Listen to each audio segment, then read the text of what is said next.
Okay, so hi everybody, welcome to my channel. I hope you all are doing well. So today's video is about US visa. Now as Canadian PR holders, we are eligible to apply for a US B1 B2 visa, which is a 10-year multiple entry visa. So the objective of my video today is to give you an overview so that you have all the vital information which is needed for the process. Okay, so let's begin. I will try to share my personal experience with all of you. I would like to highlight at this point that I'm not an immigration consultant. Also, with the present COVID situation, I'm not sure how it has affected the process. So let's go over the importance of this visa. Firstly, you can visit US for tourism purposes.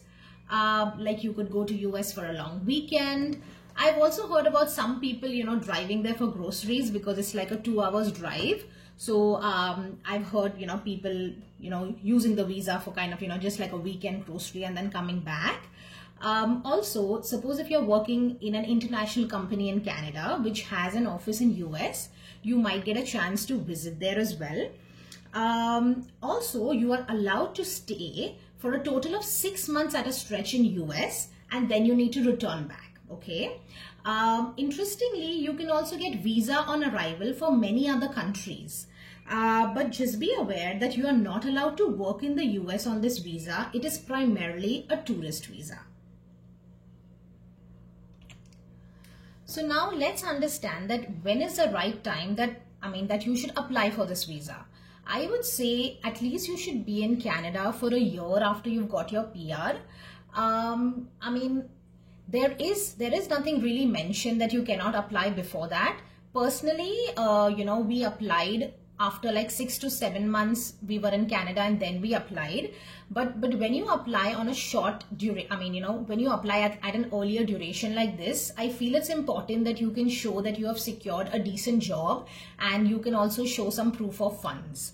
I have heard of people getting visa even like, in a duration of less than 6 months, but I feel that waiting for a year is like the safest. So now let's dive into the main process. So basically the entire process is kind of broken down into two main categories, okay? So the first one is to fill the DS-160 form. This is the link for it. So a DS-160 form, I'll try to go, in detail about what is there in the form.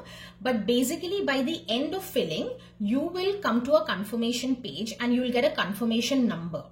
With that confirmation number, you will be able to book the interview with the link which is given in the second section. So now let's look into the DS-160 form. If you use the link which was provided in the previous slide, I will put that in the description box. You will come to a page like this. Now here, the first thing that you need to do is you need to select where do you plan to go and give your visa interview. Now in Canada, they have like 4 or 5 centers. I will, tell you exactly where they are. But say for example, you plan to give your interview in Vancouver. So you're going to select from the drop down as Vancouver. You're going to fill whatever code comes in here. And when you scroll this page, there will be an option of start an application. Once you do that, you will come to this page. And as you can see, these are all the categories and you need to, give detailed information in each one of these sections.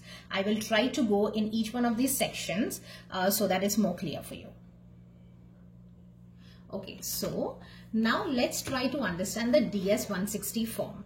Basically, it can be divided into 6 major parts. The first part is very simple. It's just your personal information, your name, your surname, then address, your phone number and your passport information.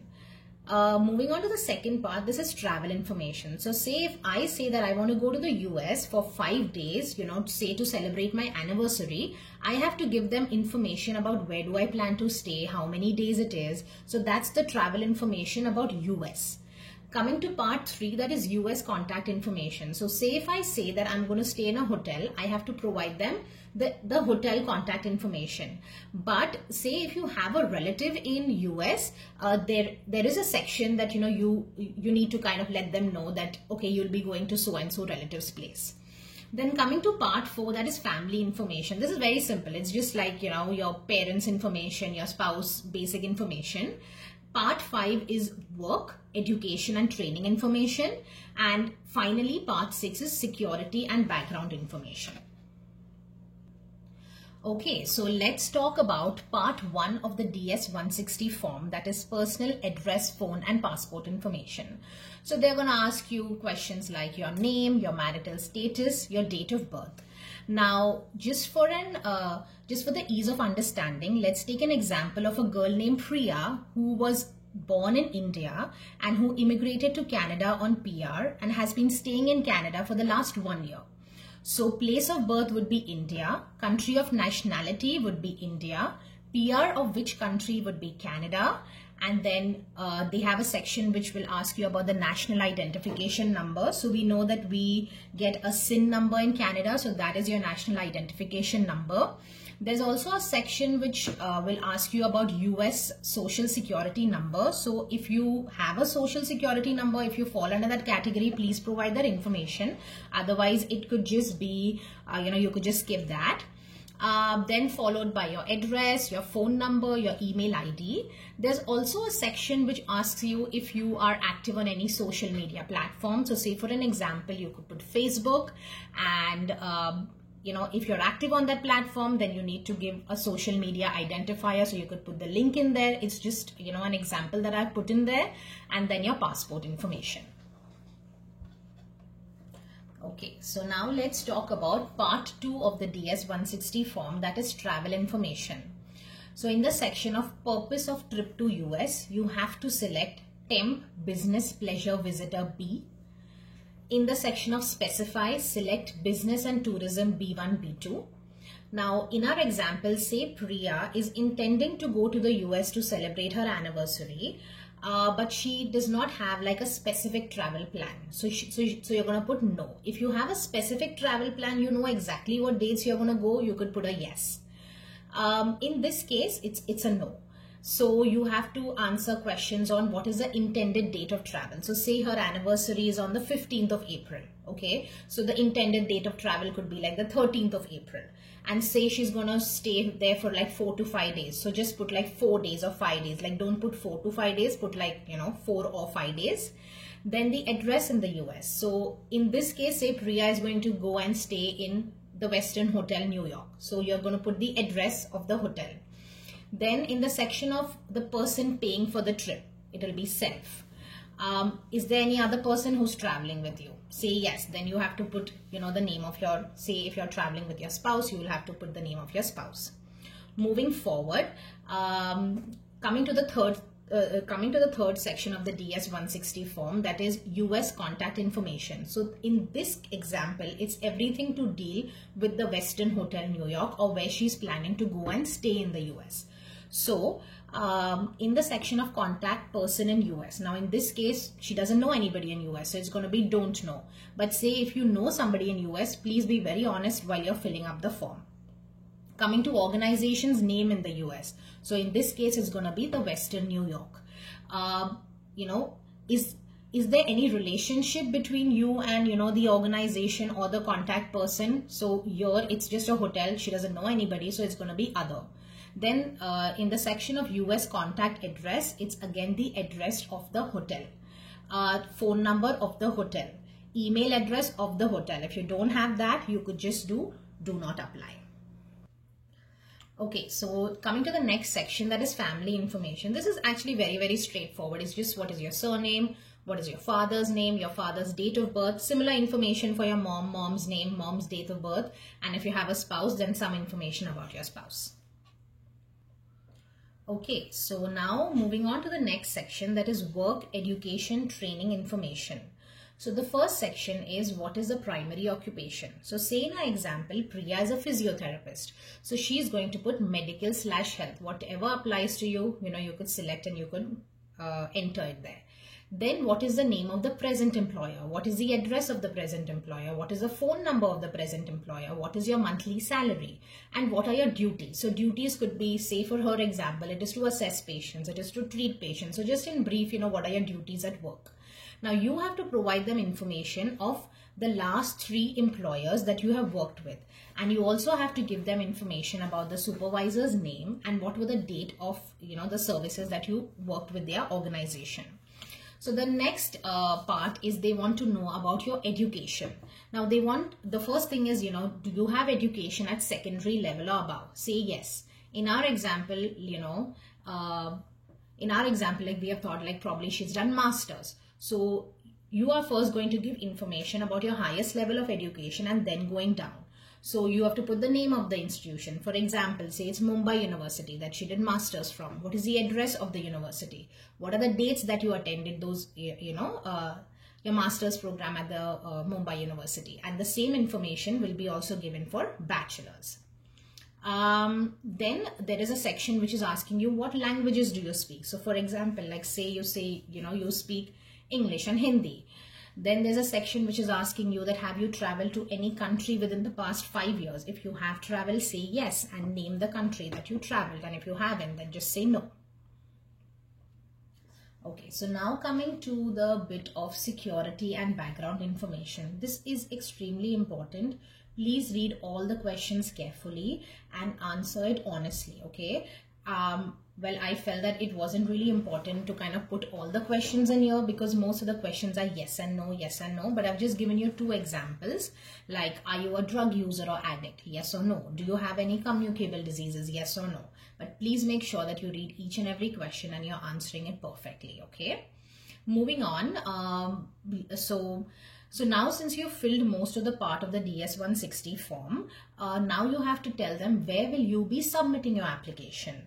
Now, the visa offices are there in Calgary, Vancouver, Halifax, Montreal, Ottawa, Quebec, and Toronto.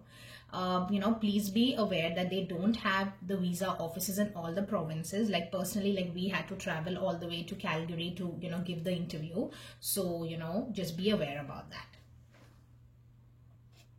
Okay, so now coming to the photo. This is the last bit that you have to upload a digital photo of yourself.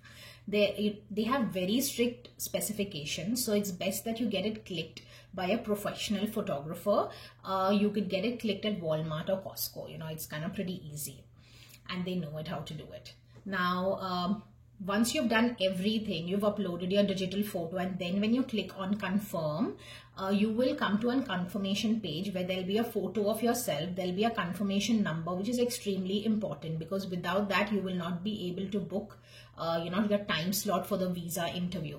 So make a note of the confirmation number, and that page that you get, you have to download it and take a print. You have to take a print, when you're going for the interview as well. Okay, so the entire major first part of the DS-160 form is done. You need to make a note of the confirmation number here. Okay, now moving on to the second part, that is booking an appointment. You're going to click on this link and then you're going to click on sign up.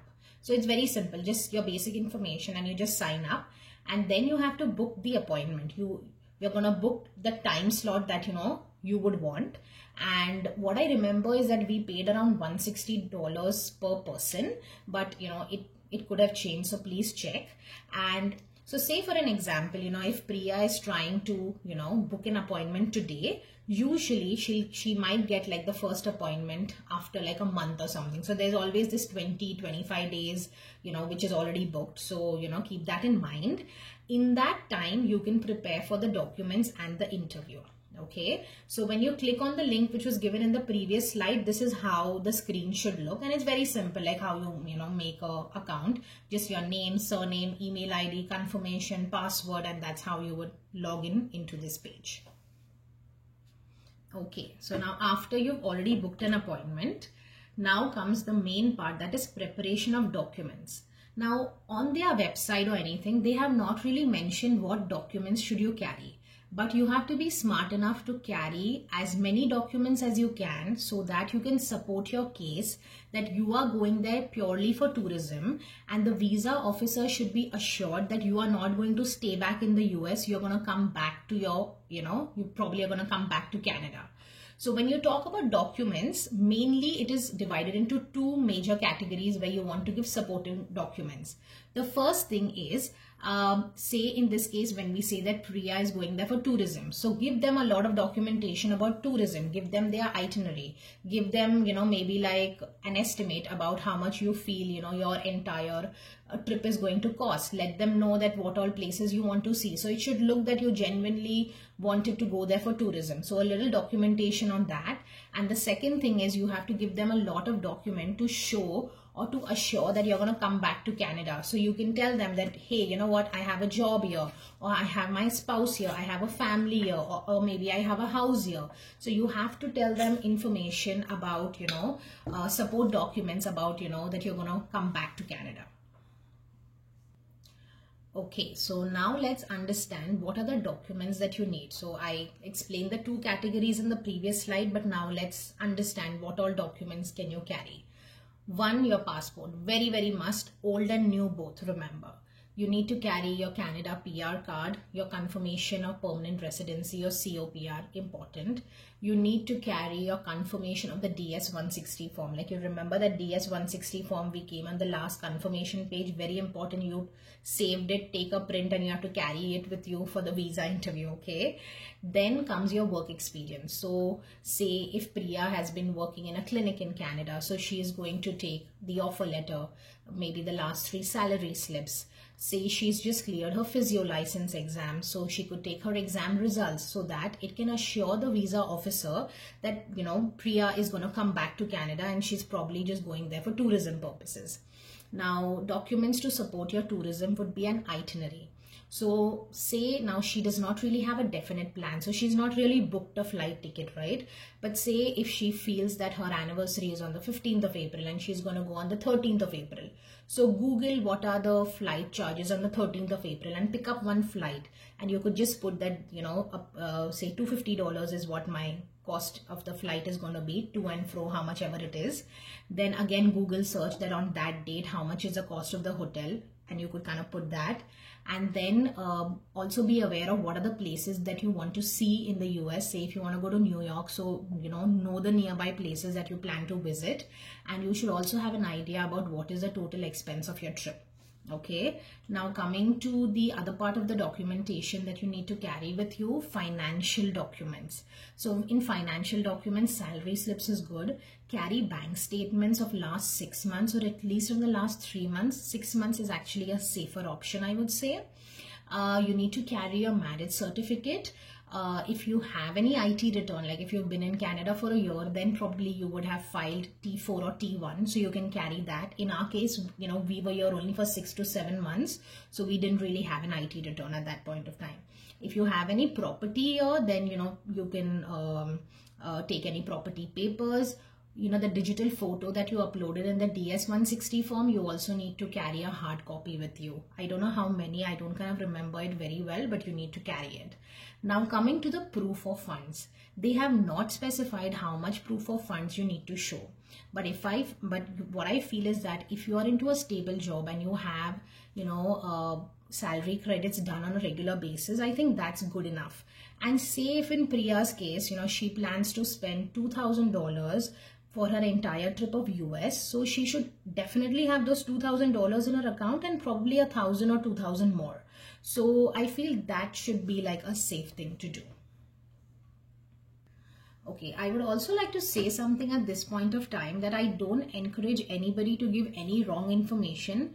Please be very honest in giving your information, because the visa officer is also going to take your interview, so you will fumble somewhere. Okay, whatever it is, kind of just be truthful in all your sections, and your process will go through. Okay, so now moving on, I wanted to give you all some insight about probably what you could be asked at the interview. Okay, there can be a lot of questions, like definitely I can't predict that, but just some important questions which probably might pop up. So the first question could be, the visa officer could ask you that, why do you want to go to the US? So you could, so in this case, Priya would say that she's going there for tourism because it's her anniversary. She plans to go there for 4 days and so other places that she plans to see. Well, I would like, if somebody's answering like, I haven't thought about it, or I don't know, I want to go, but I'm not really sure, I would, suggest like have a definitive plan, so that you could let the visa officer know. The second question which you could be asked is that, what are your reasons to come back to Canada? So here you have to give them, all that you have to show that you have a grounded life in Canada. You can, in this case, Priya is going to say that, hey, you know what, I have a job in Canada, I have my spouse or my family here, maybe I have an investment here, and basically I'm a traveler. The other question could be, the visa officer could just ask that, how long have you been in Canada? So whatever is the right information, 6 months, 7 months, 1 year, just give it across. Okay, so I just wanted to let you know, a brief overview of what you can expect at the interview. So the first thing is that they're going to do a security scan, or they're just going to scan. Then you go to like a registration window. Now, if you kind of realize that there's a minor mistake in your form, like, a really minor mistake, which you kind of just realize, oh my God, like, what do I do? So let the person at the registration window know. Then it will be followed by a biometrics, and then there'll be a visa office interview. Now, depends how long the interview could be. It might just be 5 minutes, probably it could be more. And the total time approximately it takes like around 30 to 60 minutes. Okay, so now the final decision. How do you know whether you're qualified? You put in so much of hard work in filling all the forms, going for the interview, you've done so much. How do you know that, you've qualified for the interview? If your visa officer gives you a form and she or he keeps the passport, that means that you have qualified. And then the passport will be delivered to you back, okay, with the visa stamp, which will be valid for like 10 years. And like just an update, like our passports came in like 4 to 5 days, and it can even take longer. Okay, so you have an option that either you can select normal post, or you can pay something extra and you can select express post. But I would say that if you're not really in a hurry, you can even select normal post, because in normal post also it actually got delivered in 4 to 5 days. Alright guys, so I've tried to give as much information in a concise form that I could. If you'll have any questions, please do post in the comment section, and I'll try to, answer it to them. So I wish you guys all, best of luck in starting the process. And if you feel that this video was helpful, please do like, share and subscribe to my channel. And, I'll see you next time. Bye-bye.